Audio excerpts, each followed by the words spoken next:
no ano de 323 a. Código. O mundo conhecido estava nas mãos de um único homem, Alexandre III da Macedônia, mais conhecido como Alexandre, filho de Filipe II, rei da Macedônia, e de Olímpia do Épiro. Alexandre conquistou em apenas uma década um império colossal, que ia da Grécia até a Índia.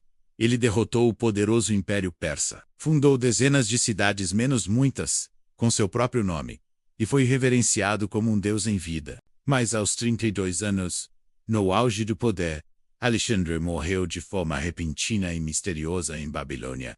Nenhuma batalha, nenhuma ferida visível. Apenas uma febre que durou 12 dias e terminou com sua morte. Até hoje, mais de 2000 anos depois, historiadores, médicos e arqueólogos tentam desvendar o que realmente matou Alexandre o Grande. O relato mais antigo sobre sua morte vem de historiadores como Arriano, Plutarco, Diodoro da Sicília e Cúrcio Rufo, todos escrevendo séculos depois dos eventos. Segundo essas fontes, Alexandre adoeceu após um banquete em 10 de junho de 323 a, onde teria bebido muito vinho.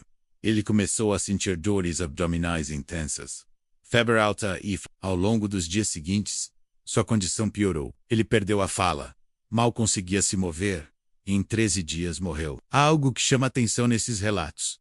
Seu corpo, segundo testemunhas, não apresentou sinais de decomposição por vários dias após a morte, menos algo considerado sobrenatural na época. Muitos viram isso como prova de sua divindade, mas há quem veja nesse detalhe uma pista importante. A primeira hipótese a ser considerada é a do envenenamento. Alexandre tinha muitos inimigos dentro e fora do seu império. Generais ambiciosos, nobres ressentidos, rivais persas, e até seus próprios aliados poderiam ter razões para querer sua morte. A morte lenta, sem feridas externas, seria compatível com certos tipos de veneno usados na antiguidade, como o arsênico branco, cicuta, ou ervas tóxicas extraídas de plantas da região da Babilônia. Um veneno solúvel, incolor e de efeito gradual seria ideal para um assassinato disfarçado de doença. Um dos nomes mais citados como possível conspirador é Antípatro, regente da Macedônia.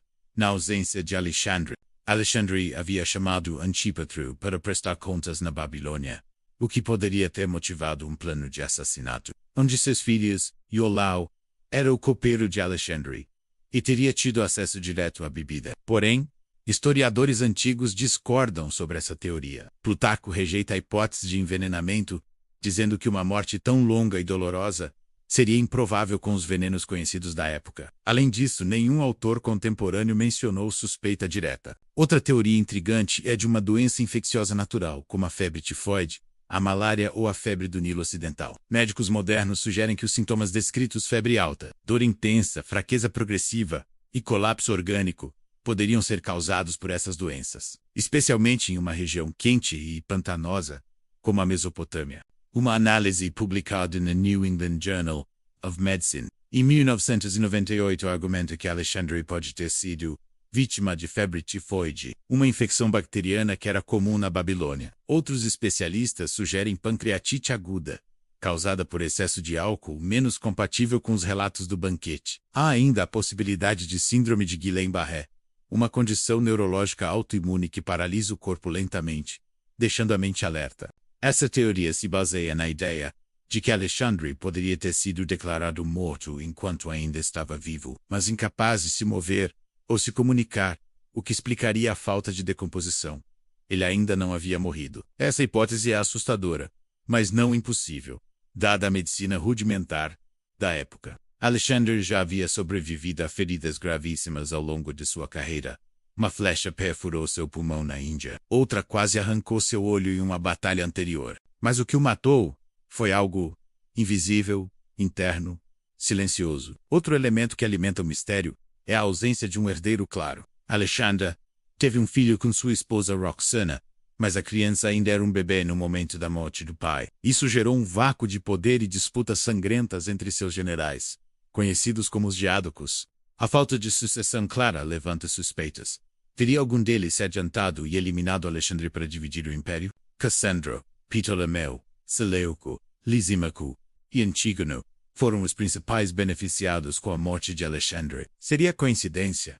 Ou todos estariam envolvidos em um complô silencioso? A mãe de Alexandre, Olímpia, acusou Cassandra de assassinato e foi morta anos depois por tropas sob seu comando. Outra teoria recai sobre uma maldição. Alexandre havia invadido e saqueado templos sagrados, como o de Persépolis, capital cerimonial do Império Persa. Mandou queimar o palácio de Xerxes, como vingança pelas guerras médicas, mas também para afirmar seu domínio. Alguns dizem que ao fazer isso, atraiu a ira dos deuses, especialmente Mitra e Ahura Mazda, cultuados pelos persas. Além disso, Alexandre visitou o templo de Amon, no deserto de Siwa, onde foi proclamado filho de Zeus.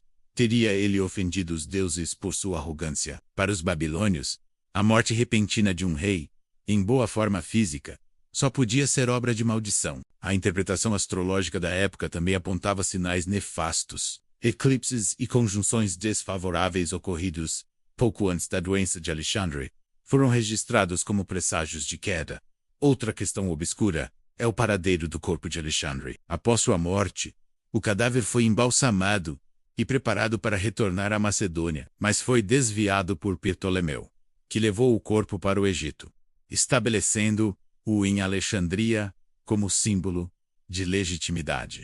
Por séculos, o túmulo de Alexandre foi local de peregrinação, visitado por Júlio César Augusto e Calígula, mas com o tempo, sua localização se perdeu. Alguns dizem que foi destruído por cristãos, outros que está escondido sob a moderna Alexandria. O desaparecimento do corpo físico de Alexandre apenas reforça o mistério. O maior conquistador da antiguidade morreu sem explicação clara, sem herdeiro legítimo e sem sepultura conhecida. Sua lenda eclipsou a verdade. O vácuo de poder que se seguiu à sua morte levou a décadas de guerras civis entre seus generais. O império se fragmentou em 4 grandes reinos: Egito, Síria e Pérsia, Macedônia e Ásia Menor. Nenhum deles conseguiu reunir o império como Alexandre havia feito. Sua morte foi o fim de uma era menos, mas também o nascimento de incontáveis teorias. A figura de Alexandre se tornou quase mítica. Foi reverenciado como um deus no Oriente.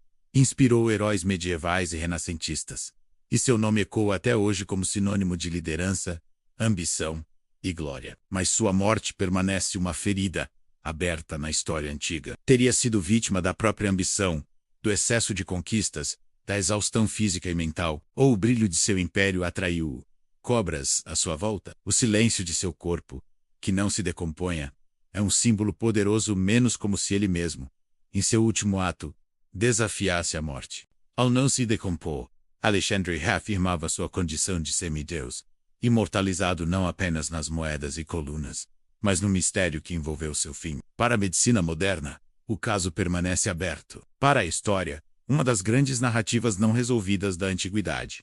Para o imaginário coletivo, o fim de Alexandre é mais do que uma morte. É um enigma. E talvez seja assim que ele queria ser lembrado, não como um homem que viveu, mas como uma lenda que jamais foi realmente derrotada. Porque, de alguma forma, Alexandre nunca deixou de conquistar. Nem mesmo a morte conseguiu silenciá-lo completamente.